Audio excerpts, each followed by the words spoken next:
I found myself compelled to seek refuge within the crumbling walls of Ravenswood Manor. The tempest that raged without would have surely claimed my immortal coil had I dared to venture further along the treacherous path. The ancient edifice loomed before me, its decrepit facade a testament to the ravages of time and neglect. Windows, like lidless eyes, stared vacantly into the abyss, their panes rattling with each gust of wind as though the very house shuddered at some unseen horror.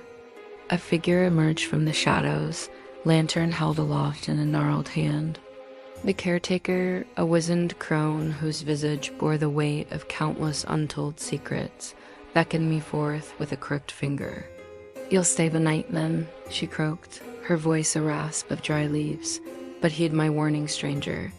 Extinguish all flames before the witching hour strikes. I scoffed inwardly at such superstitious nonsense, though a chill crept unbidden down my spine. "And pray tell, why should I fear a mere candle's light?" Her lips curled into a grotesque approximation of a smile, revealing teeth yellowed with age. "The flame sees what mortal eyes cannot, and what it sees, it covets." With those cryptic words hanging in the air like a miasma, she shuffled away, leaving me to find solace in a chamber as desolate as a tomb. A solitary candle stood sentinel upon a weathered desk, its wax already half consumed by countless nights of vigil. The storm held its fury, rattling the very foundations of the manor. Sleep eluded me, my mind plagued by the caretaker's dire warning. The very air seemed to thicken with each passing moment, as though the house itself held its breath in anticipation of some eldritch horror. Then, like the tolling of a funeral bell, the clock struck midnight. A gust of wind, colder than the grave, extinguished the feeble light of my lantern. Darkness, absolute and suffocating, engulfed me. With trembling hands, I reached for the candle, fumbling with matches until a sputtering flame sprang to life. But as the guttering light cast its sickly glow, I beheld a sight that froze the very marrow in my bones. The flame was wrong. It burned with an unnatural stillness, a hollow light that seemed to devour warmth rather than provide it. As I watched, transfixed with mounting dread, the flame began to bend. Not away from some unseen draft, but toward the furthest corner of the room, where the shadows lay thickest. My blood ran cold as realization dawned. The flame was not bending of its own accord, but reaching out, yearning for something that lurked just beyond the veil of mortal perception.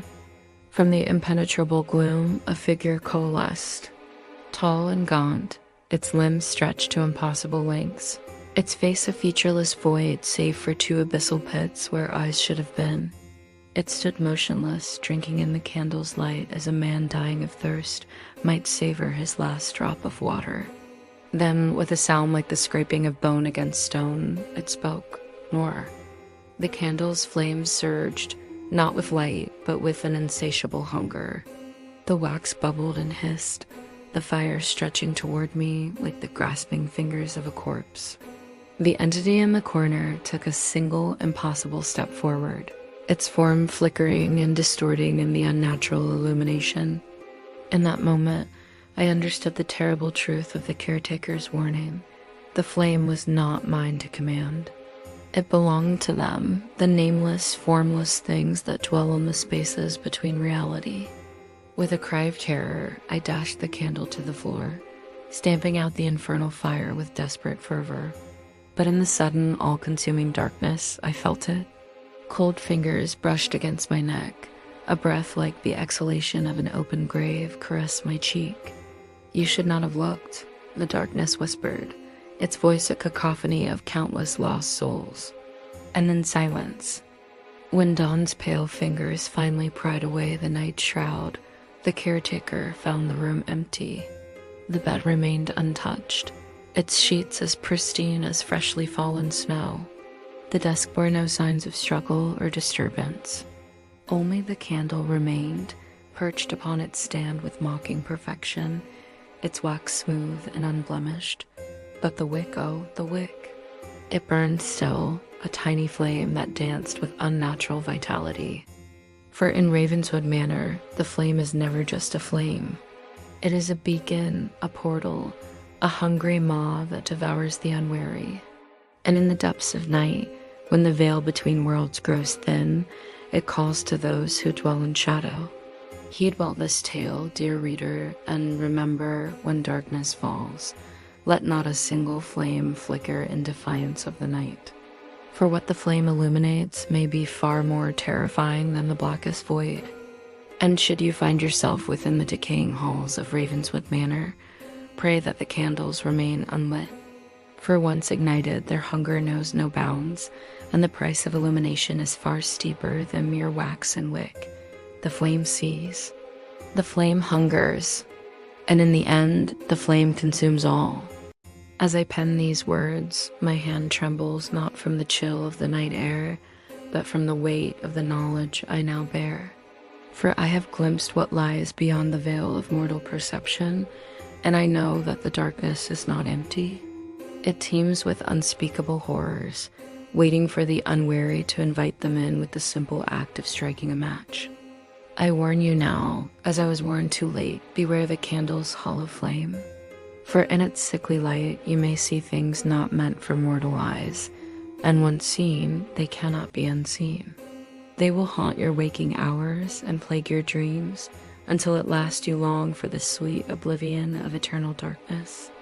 But even then, you will find no respite, for the flame remembers, and it calls to its own. In the depths of night, when all other lights have guttered and died, you may hear it, a whisper, a promise, a temptation. More, it will say, and you will be powerless to resist. And so I leave you with this final admonition. When night falls and shadows lengthen, trust not in the false comfort of candlelight. For the flame is a liar, a trickster, a harbinger of doom.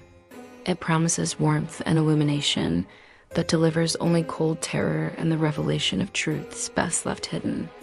Extinguish your lights, dear reader, and embrace the darkness, for in the absence of flame you may yet find salvation.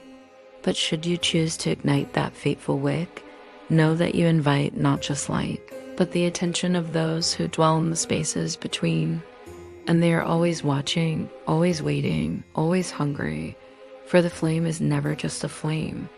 It is a beacon in the night, calling to those who would feast upon your very soul. Blow out the candles, close your eyes, and pray that the darkness is kind.